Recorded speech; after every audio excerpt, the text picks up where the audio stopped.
Hi guys, welcome to my channel. வாங்க தோட்டத்தை சுற்றி பார்க்கலாம். தோட்டத்தில் என்னென்ன இருக்குது, எவ்வளோ அழகாக இருக்குது, பசுமையாங்கிறத இந்த வீடியோவில் பார்க்கலாம். இப்போது நம்ம தக்காளி தோட்டத்துக்கு தான் வந்திருக்கோம். தக்காளி பார்த்திங்கன்னா அழகாக அறுவடை பண்ணிகிட்ருக்காங்க. சூப்பராக இருக்குது தக்காளி. யார் ஊரில் என்னென்ன ரேட்டுன்னு சொல்லுங்கள் தக்காளி ரேட்டு. இந்த பக்கம் பார்த்திங்கன்னா பீன்ஸ் தோட்டம், பீன்ஸ் அறுவடை பண்ணிகிட்ருக்காங்க. பீன்ஸ் பார்த்திங்கன்னா கொடி தான் நட்டுக்கு. நானே இப்போ தான் ஃபஸ்ட் டைம் பார்க்குறேன் பீன்ஸ் செடியை. அழகாக இருக்குது பாருங்கள். பீன்ஸ் ஒன்றும் நல்லா அழகாக வந்திருக்கு. இதுக்கப்புறம் நம்ம நெல் விளைச்சல் தாங்க பார்க்க போகிறோம். நெல் இப்போ தான் விதை நெல் போட்டிருக்காங்க. அதுக்கப்புறம் இதில் இருக்கிறத பிடுங்கி வேறு பக்கம் நட்டு வைப்பாங்க. அழகாக இருக்குது பாருங்கள். இப்போ தான் விதைக்கி போட்டிருக்காங்க. இதுதான் சம்மந்திப்பூ செடி. சம்மந்திப்பூ எவ்வளோ அழகாக இருக்குது பாருங்கள். சம்மந்திப்பூ வந்து ஒவ்வொரு கலரில் இருக்கும். இது பார்த்திங்கன்னா பிங்க் கலரில் இருக்குது. பார்த்திங்கன்னா அழகாக இருக்குது பாருங்கள். இப்போ தாங்க விளைச்சல் பண்ணிகிட்ருக்காங்க. இன்னும் அறுவடை இன்னும் பண்ணலை. இப்போ தான் பூ பெருசாகிட்டுருக்கு. அழகாக இருக்குது பாருங்கள். இடையில தக்காளி செடியும் போட்டிருக்குறாங்க. அழகாக இருக்குது. ஒவ்வொரு தக்காளி குண்டு குண்டாக சூப்பராக இருக்குது. பார்த்திங்கன்னா இந்த செடியில் எல்லா பூவும் மலர்ந்துருச்சு. அழகாக இருக்குது. சம்மந்தி பூ நான் எல்லோ கலர், ஒயிட் கலர் தான் பார்த்துருக்கேன். இந்த கலர் நான் பார்த்ததில்ல. சூப்பராக இருக்குது பாருங்கள். இதுதான் தொட்டசினிங்க முள்ளும்பாங்க. தொட்ட உடனே அப்படியே சுருங்கிரும் பாருங்களேன். தெரியுதுங்களா? தொட்டோடனே அப்படியே சுருங்கிருச்சு.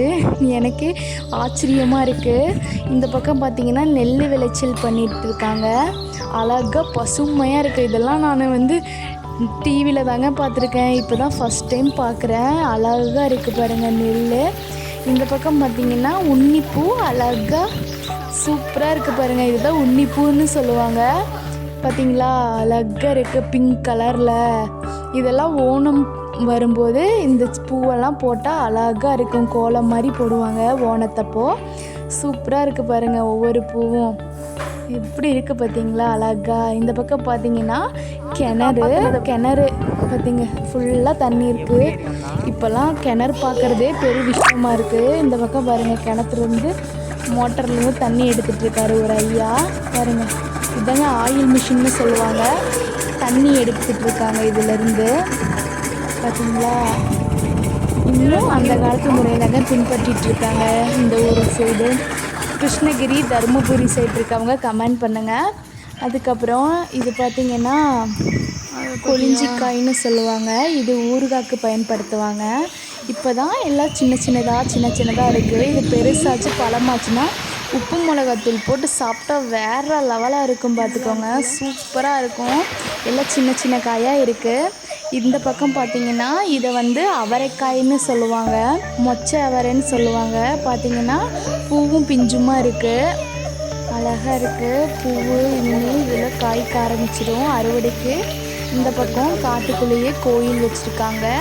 பார்த்திங்கன்னா இது கிராமப்புறத்தில் தாங்க இதெல்லாம் நடக்கும். சிட்டிலெல்லாம் எங்கேயும் இருக்காது. பாருங்கள், கோயிலுக்குன்னு தனியாக விவசாய நிலத்துலேருந்து தனியாக ஒதுக்கி சாமிக்கு விட்டுருக்காங்க. இது உன்னிப்பூ பழம் பார்த்துக்கோங்க. இதில் இருக்கிற பூவில் இருக்கிற பழத்தை யாரெல்லாம் சாப்பிட்ருக்கீங்கன்னு கமெண்ட் பண்ணுங்கள். பார்த்திங்கன்னா பிளாக் கலரில் இருக்கும் பாருங்கள். இது சப்பிட்டு அந்த கொட்டையை நாங்கள் துப்பிடுவோம். இதான் அழகாக இருக்குது பாருங்கள். இதெல்லாம் சின்ன வயசில் சாப்பிட்ருக்கோம். பார்த்திங்கன்னா மாங்காய்லாம் ஒரு பக்கம் அழகாக இருக்குது. இது என்ன மாம்பழம்னு சொல்லி கமெண்ட் பண்ணுங்கள். இந்த மாம்பழம் பேர் என்னன்னு சொல்லி கமெண்ட் பண்ணுங்கள். கொத்தாக இருக்குது பாருங்கள். சூப்பராக இருக்குது. அதுலேயும் கொஞ்சம் பொறிச்சிட்டு வந்தாச்சு வீட்டுக்கு. அதுக்கப்புறம் வீட்டுக்கு வந்தோம்னா மாடு வந்துருச்சு பாருங்கள். பால் கறக்குறாங்க. இன்னும் கிராமப்புறத்துல எல்லாம் இப்படி தாங்க. பார்த்திங்கன்னா தெரியும். நல்லா பால் கறந்துட்டு யார் ஃப்ரெஷ் பாலில் டீ குடிச்சிருக்கீங்க தண்ணி ஊற்றாமன்னு கமெண்ட் பண்ணுங்கள். வீட்டுக்கு முன்னாடியே ஒரு மாமரம் இருக்குது. பார்த்திங்கன்னா எல்லாம் பழுத்து வேஸ்டாகி கிடக்குதுங்க. சிட்டியில் பார்த்திங்கன்னா மாம்பழம் 1 kg 100 ரூபா சொல்கிறாங்க. இங்கே பார்த்திங்கன்னா மாம்பழம் விலையே போகலை. 1 கிலோ 6 ரூபாய்க்கு தாங்க போகுது. எல்லாம் வேஸ்ட் பண்ணி வச்சுருக்குறாங்க. கீழே போட்டு மேலே போட்டு எல்லாம் 6 ரூபாய்க்கு யாருங்க அவன் கொடுப்பா அப்படின்ட்டு சரி விட்டாச்சு. பார்த்திங்கன்னா அதுலேயும் ஒரு மாம்பழம் காய் பிடிச்சிட்டு உப்பு மிளகாத்தூள் போட்டு சாப்பிட்டா வேறு லெவலாக இருக்கும். பாருங்கள், சூப்பராக இருக்குது. அப்புறம் வீட்டுக்கு முன்னாடியே இதை மரவள்ளிக்கிழங்குன்னு சொல்லுவாங்க. மரவள்ளிக்கிழங்கு செடி இப்படி தான் இருக்கும். வீட்டுக்கு முன்னாடியே மரவள்ளிக்கிழங்கு இருக்குது. அதுலேயும் நம்ம மரவள்ளி கிழங்கு பிடுங்கி அதையும் அறுவடை பண்ணி சாப்பிட்றலாம் வாங்க. நல்லா பிடுங்கிட்டு இருக்காருவாங்க. எப்படி பாருங்க, சாப்பிட்றது ஈஸி, அதுக்குள்ளே இருந்து பிடுங்கிறதுக்குள்ளே உயிரே போயிடுது. இதோ கிழங்கு பாருங்கள், அந்த பழத்தை கொண்டு வந்து பழுக்க போட்டாச்சு வெங்காயத்துக்குள்ளே. பாருங்கள், கிழங்கு பிடுங்கியாச்சு. இவ்வளோ கிழங்கு இருந்தது அதுக்குள்ளே. இதை பார்த்தீங்கன்னா வேக வச்சு சாப்பிடும்போது ஃப்ரெஷ் கிழங்கு சூப்பராக இருந்துச்சு. இது பாருங்கள், வெங்காயத்தை கிராமப்புறத்துலலாம் இப்படி தாங்க கட்டி காய வச்சு வச்சுருவாங்க. வாடியும் போகாது, கெட்டும் போகாது.